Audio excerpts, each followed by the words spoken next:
Hey, this is Matt with Barbecue and Bourbon. So, I'm going to be cooking some ribs today. I've got 4 slabs of ribs. What I'm fixing to do is show y'all how to trim spare ribs to St. Louis. Roughly. I don't do it exactly how it's supposed to be done. I do it my way because I like it better and it fits on the smoker better. But I'll show you the process that I go through. You're going to have to bear with me because I do not have a stand for my cell phone. That's what I'm filming on.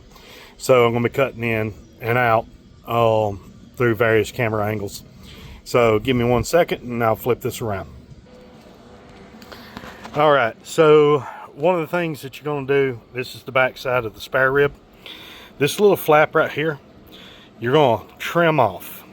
So I'm going to put the phone down so that I can actually trim it, and I'll come back when it's done.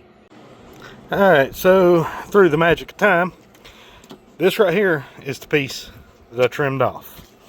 Alright, so from here, you're going to flip it over. A second, my cloth or paper moved. So what you're going to want to do is go from about right here on the rib, and you're going to trim across. Make sure that you have a really sharp knife when doing this, because you are going to have to apply some pressure to cut through some cartilage and stuff like that. So I'll show y'all what it looks like when I'm done. Alright, so now I'm back. You can see I kind of got it trimmed up.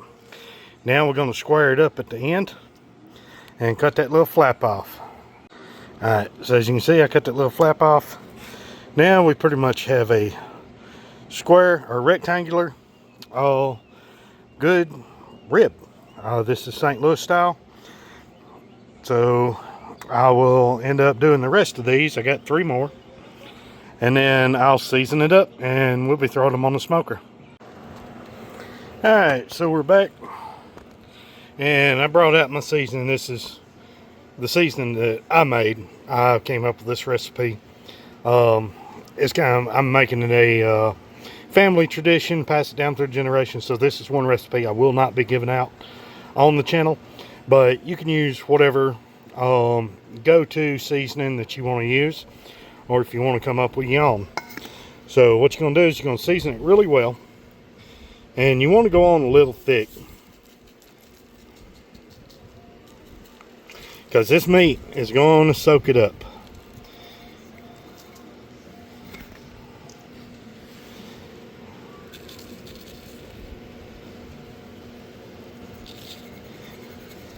And you can season both sides if you want to. I usually just season one side. It's incredibly hard trying to do this and hold the camera. Just bear with me.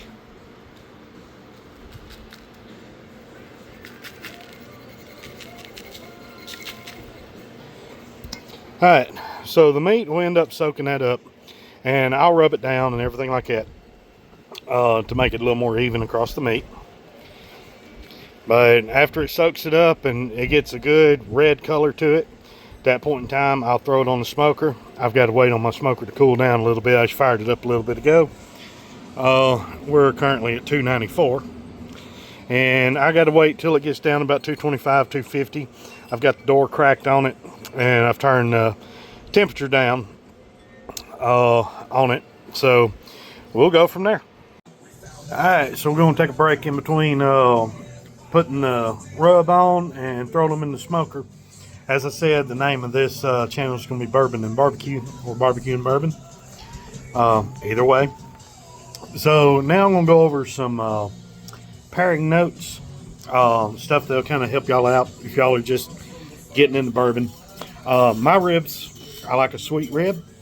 So I've made some notes, and I'm going to kind of give you an idea of what would be some good pairings that I have here on hand. So one of the ones that I have is the Weller Special Reserve. It's going to go real good with the sweet ribs or any pork barbecue in general. It has notes of vanilla and brown sugar, so it's really going to complement it. Another one's going to be Eagle Rare. Yeah, it's a little bit harder to get your hands on some Eagle Rare. Fortunately, I can get it in my area. Off and on, I just kind of go to releases, but it's pretty easy to get my hands on. It's a little richer and oakier, but it does have a kind of a caramel finish to it. So it's going to go real well with the smokiness that's going to be on the ribs. But in general, I mean, wheated bourbons in general, like Weller, Larceny, those are going to emphasize the sweetness. So, and then you got other ones that are classic caramel and vanilla bourbons, like Evan Williams Black Label, which I don't have any of that right now. And you got Eagle Rare. So that's going to bring out the barbecue sweetness and smoke and basically make it harmonize real good together. If you want something that's slightly oakier, you can go towards a Henry McKenna. Really, on a sweet rib, I'd try to stay away from double oaks. It could overpower, especially if you're drinking neat. Now, if you're drinking it on ice or you're putting a couple drops of water in it, then it ain't gonna make that big of a difference. So at that point in time, you probably could lean more towards some double oaks. But those are kind of the ones that I'm gonna be leaning to and going towards with a sweeter rib. Tonight I'll probably either do the Weller Special Reserve or the Eagle Rare. I've got probably about 42 bottles of bourbon. If I really want to go out on the sweetness and just get something that's overly sweet as far as bourbon, I'll probably lean towards something like a Penelope Havana. It's hard to get your hands on that. In my area, I kind of know where to get it. I do pay secondary price for it. Fortunately, I was able to get my first bottle for retail, which was about $80, but I know a place that I can go and get it for $110. Depending on if they do have it in stock. They did the last time I checked. So yeah, that's kind of the route I wanted to go, as far as bourbon pairings and everything like that. Everybody's different. Everybody's got a different palate. I don't care if you drink it neat. I don't care if you put it on ice. I don't care if you mix bourbon with Coke, Dr. Pepper, your beverage, your preference.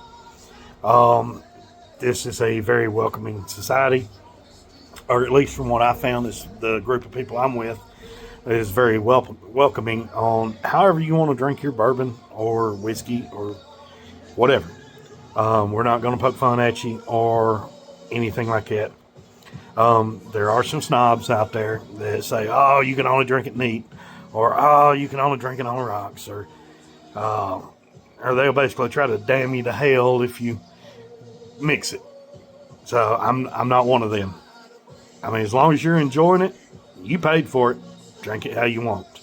So now is about the time we finna put these on the smoker. So I'm going to cut over here. These have been sitting a little bit. I'm going to show you how the meat soaked it up. So give me just a second, and I'm going to walk back over there and show you that. All right. And we're looking good. There's still a couple places, like right in here. I think I went a little bit heavy on that. I'll probably brush it off. Or I may just let that be a nice, little, enjoyable sweet spot. But this is what it's going to look like after you get them seasoned up. Because you don't want to throw the seasoning on there and immediately throw them into the smoker. It's going to caramelize too quick. You really want that seasoning to penetrate the meat. So at this point in time, I'm going to throw them on the smoker, and I'll pause and be right back with y'all. Alright, so we got them on the smoker now, and I'm just going too deep, so I've only utilizing 2 racks.